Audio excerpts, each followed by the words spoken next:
Salut, c'est Bernard NG de Devcast et dans cette vidéo, je vais vous montrer comment mettre en place un système de notification avec la librairie Suite Alert en utilisant un composant personnalisé sur Symfony.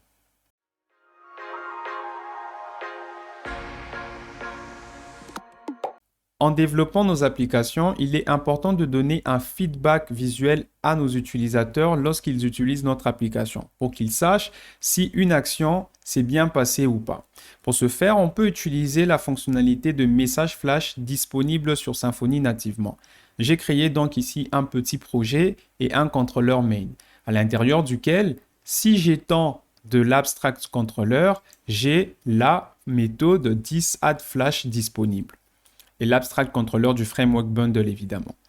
Et cette méthode a deux paramètres, le type du message, à vous de préciser, un message d'erreur par exemple, et le fameux message. Ici, je mettrai message de test.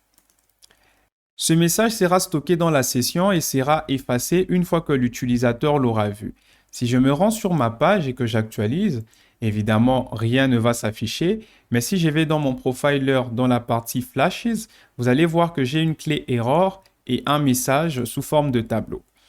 Ça veut dire que si j'actualise cette page plusieurs fois, les différents messages d'erreur vont s'accumuler et vont rester disponibles tant qu'ils n'ont pas encore été affichés à l'utilisateur.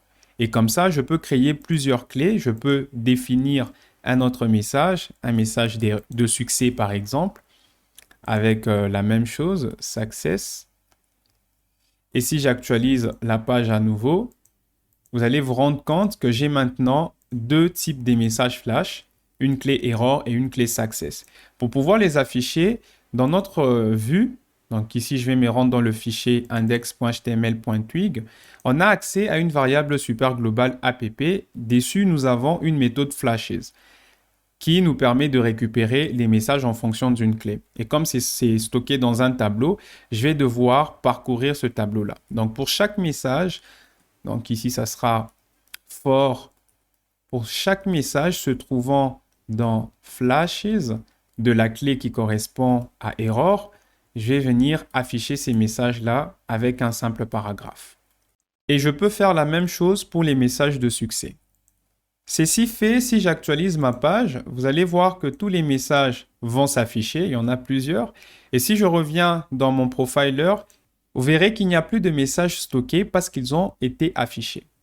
En revenant sur ma page, localhost main, il n'y a plus que deux messages et c'est les deux messages qui sont définis au niveau de mon contrôleur. Vous conviendrez avec moi qu'afficher le message de cette façon, ce n'est pas très intéressant. Voilà pourquoi je vous propose d'utiliser ici Suite Alert. Suite Alert est une librairie JavaScript qui permet, comme son nom l'indique, d'afficher des alertes qui sont suites. Ouais, la petite blague. Si je me rends sur la documentation, vous pouvez voir qu'il y a plusieurs exemples, dépendamment de ce que vous voulez faire, c'est à vous de voir. Et je vais prendre un simple exemple pour vous montrer comment cela fonctionne. Alors, parmi les différents types d'alertes, vous avez des alertes de type toast qui vont s'afficher au coin de l'écran, par exemple. Voilà, si je retrouve l'exemple. Et j'aimerais bien afficher mes notifications ou mes messages d'alerte de cette façon-là. Alors, pour ce faire, on utilise Asset Mapper par défaut sur un projet Symfony. Donc, si vous voulez installer une librairie JavaScript, il faudra taper la commande import map require suivi du nom du package. Et ce package doit se trouver sur npm. Ou soit, vous pouvez directement importer le package en utilisant le lien vers le CDN. Dans une application Symfony, pour utiliser le JavaScript, on peut passer par les contrôleurs Stimulus. Dans les nouvelles versions, ici je suis sur 7.2, vous verrez qu'il y a un contrôleur par défaut, CSRF Protection Controller, qui va tout simplement gérer la protection CSRF stateless. On en a parlé dans la précédente vidéo. Vous avez donc la possibilité de créer un contrôleur qui va utiliser cette librairie-là, mais moi je vous propose d'utiliser un élément personnalisé, un custom element. Pour ce faire, je commence par créer un nouveau dossier à l'intérieur duquel je placerai mon nouvel élément que je vais appeler Flash. Et ce composant Flash, c'est tout simplement une classe qui étend de HTML element. Donc ici, je vais faire export default class Flash. Vous n'avez pas besoin de préciser le nom si vous faites un export par défaut. Ben voilà. Extend HTML element. Et il y a une seule fonction qu'on doit implémenter, c'est la fonction connected callback. Qu'est-ce qui se passe lorsque notre élément est connecté au DOM. Voilà. Et ici, on peut afficher notre message d'alerte. Donc, si je reviens sur la documentation de Suite Alerte, je vais récupérer cette alerte-là. Voilà. Et je reviens là, je suis dans une fonction asynchrone, donc je dirais await suivi de la fonction de Suite Alerte. Suite Alerte n'est pas importé, je vais donc le faire. Import swal from Suite Alerte. Et je n'ai pas encore installé Suite Alerte. Pour ce faire, je peux taper la même commande qui est définie sur la documentation. Import map require Suite Alerte 2.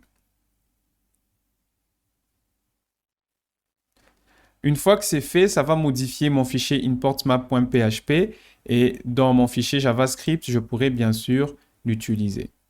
Maintenant que mon composant est défini, je vais devoir l'enregistrer pour qu'il soit disponible dans mon application. Pour ce faire, je vais me rendre dans mon point d'entrée. Ici, ça sera app.js et je vais tout simplement utiliser la classe Custom Elements. Dessus, j'ai une méthode define et je peux donner le tag HTML qui sera utilisé pour mon élément personnalisé.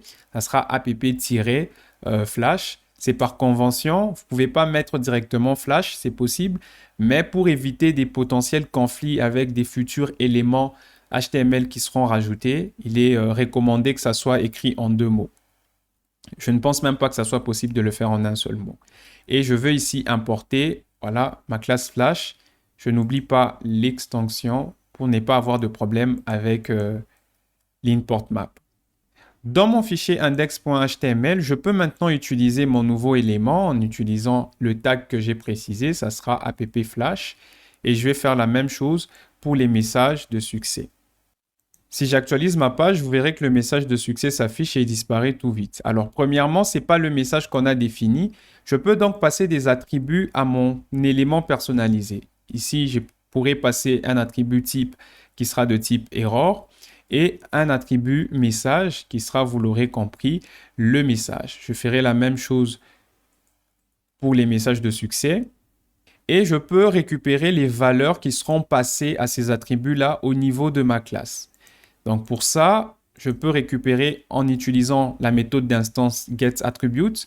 Donc j'aurai le type qui sera thisGetAttribute et le nom, ça sera type.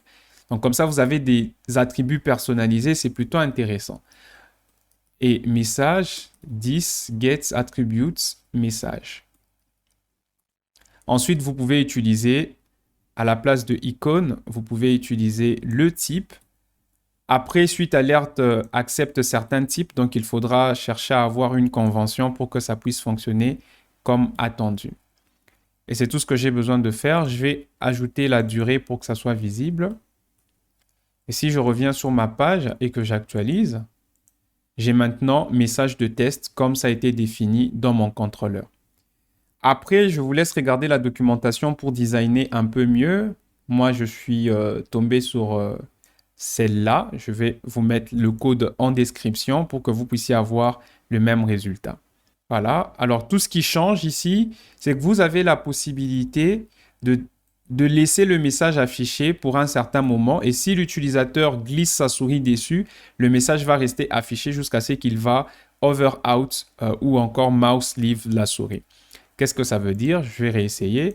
Le message s'affiche. Si je passe la souris dessus, le message reste affiché, ce qui permet à l'utilisateur de lire. Et si la souris bouge, ou s'il ne hover plus le message disparaît évidemment après 3000 millisecondes, ça veut dire 3 secondes. Donc voilà comment vous pouvez mettre en place un système de messages flash sur Symfony avec Suite Alerte. J'espère que cette vidéo vous sera utile. N'hésitez pas à liker, vous abonner. Et moi, je vous dis à la prochaine.